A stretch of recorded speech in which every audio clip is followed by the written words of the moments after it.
ay isang malaking tiyago. Malawak, magulo at interkonektado. Ngunit pagkatapos ng 400 taon, nasa na nga ba ang bansang Pilipinas? Ay nasamahan niyo ako bigyang linaw ang mga katanungan ngayong umaga.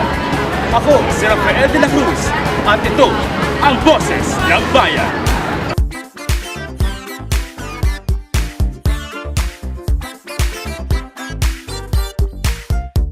Po, Director Marin Salazar. Narito po tayo sa Boses ng Bayan.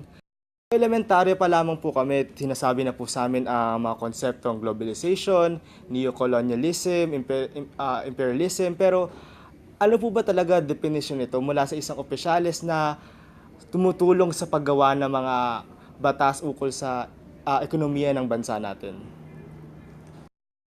Globalization is mainly about the process of interaction between people, integration between people and business, between business and government. So if you recall your economic actors, you have the government, you have the household, you have the business, and you have the external world. Yeah. So itong mga actors sa economy in a domestic setting, mas naging malalim yung kanyang interaction with the rest of the world because of information technology, and that's what you call globalization, driven mainly by investment and trade. How about neocolonialism po? Can we agree that it has economic effects to our country? Okay. Unang-una, wala namang ang mga terminologies nito ay wala namang legal na definition. When you are referring to the work that we do here in the Senate, walang ganong definition. These terminologies came about nung time na merong mga struggles. Usually, lumabas ito from the sectors, for example, sa academe at saka sa non-government organizations. In the case, for instance, of neocolonialism. But for globalization, yung globalization matagal na kasing nangyayari yan. Even from the very beginning, hindi pa tayo sinasakop ng mga Spaniards, hindi pa tayo sinasakop ng mga Americans and Japanese. People exchange goods, they trade goods. For instance, Chinese go to our soil to exchange for some goods, and in return meron silang kinukuha, meron binibigay. In other parts of the world, for instance, also Europe, Asia and Europe, meron din ganun nangyayari. China and Europe, meron din Europe and Asia, meron din ganung klaseng nangyayari. But primarily, focused lang siya dun sa pagtitrade ng mga goods. But as time went by, nagbabago siyempre ang definition. Ang landscape, nagbabago yung takbo ng pamumuhay, may umuunlad na mga bansa, nagbabago ang kultura, nag-evolve ang culture as the economy develops. So kasabay ng pag-unlad ng mga ekonomiyang ito, particularly yung mga big economies kasi usually associated with malalaking mga land, mga lupain katulad ng Europe, America, United States. Malalaki sila as marami silang population, presumably maraming resources. So pagtakbo ng panahon, umuunlad sila, nagbabago yung technology. Ang technology hindi lang limited dun sa production of goods and services, but hanggang pumasok the advent of information technology. With technological advancement, particularly information technology, naging mas malawak, mas malalim yung kalakalan sa buong mundo. Yung between countries, among countries, naging mas malawak yung kalakalan. So, yung globalization na yan, nangyari na yan before pa, but mas pronounced lang yung kanyang pag-appreciate ngayon ng mga tao dun sa tinatawag na globalization because of the advent of information technology.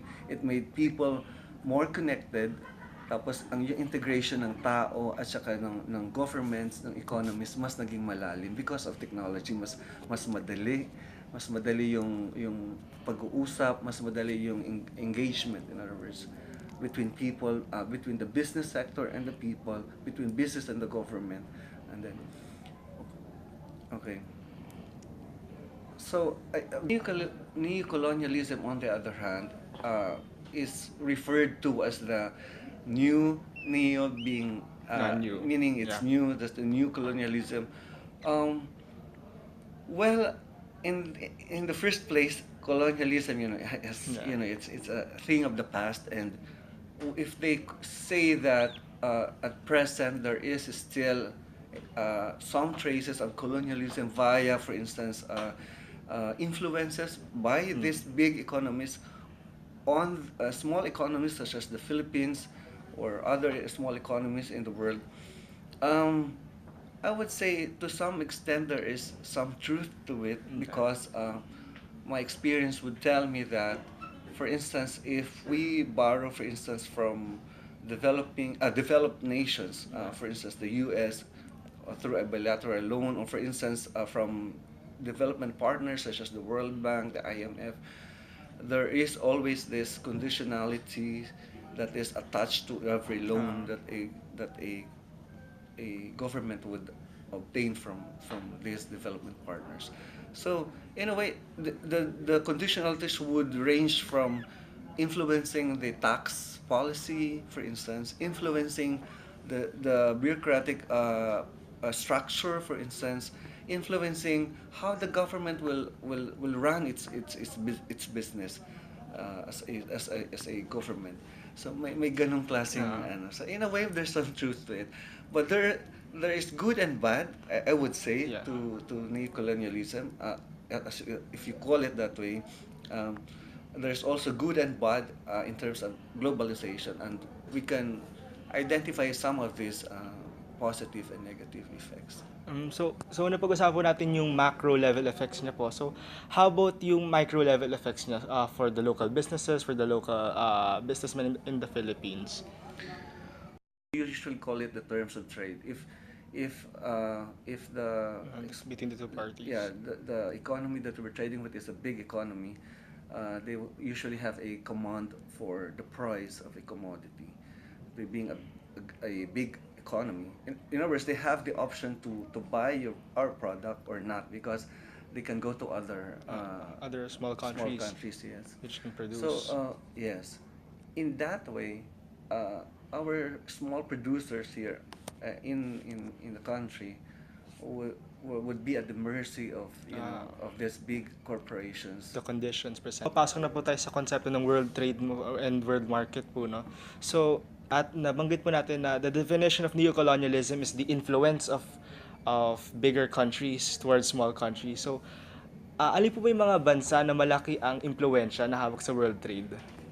Marami ang mga big trading partners natin ay US, Europe, China, Japan. These are the developed nations in the world. Mas globalized ang mundo. In other words, masyado na tayong interconnected with each other. Yeah. Hindi lang sa trade and investment, pati din sa monetary aspect ng mga bansa, interconnected na siya. So, kung ang trading, if we trade more, if we import more than export to the rest of the world, so we are usually in a current account deficit. Yeah. Ang resulting effect niya would be a depreciation of the peso because mas nagiging strong yung dollars because ang demand for dollars is Lumataas. Yes, tumataas. Similar po because ba yan sa nangyari lately sa news? Yung umabot na po tayo ng 50 peso? Yeah. 50 pesos per dollar? Yes, data would show that we are persistently incurring current account deficit. In other words, we are more trading, importing than exporting. Kaya mas kailangan natin ng dollars kaysa sa peso. Plus, the fact that with the currently in the recent months, most of the investors in our portfolio sector, particularly in the stock market, went out of the country.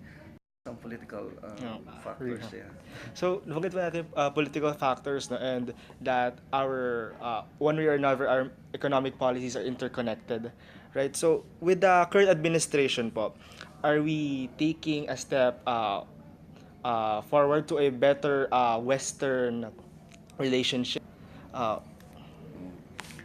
Well, if we are to look at the stance of the president, it seems that we are actually going away from from Western Western countries, particularly the U.S., and shifting our relationship To our from Western to ASEAN nations. yes, Yes. particularly China. So I don't think the dynamics would change, except that uh, the faces and the the the origin of the people would only change from Caucasian to Asian.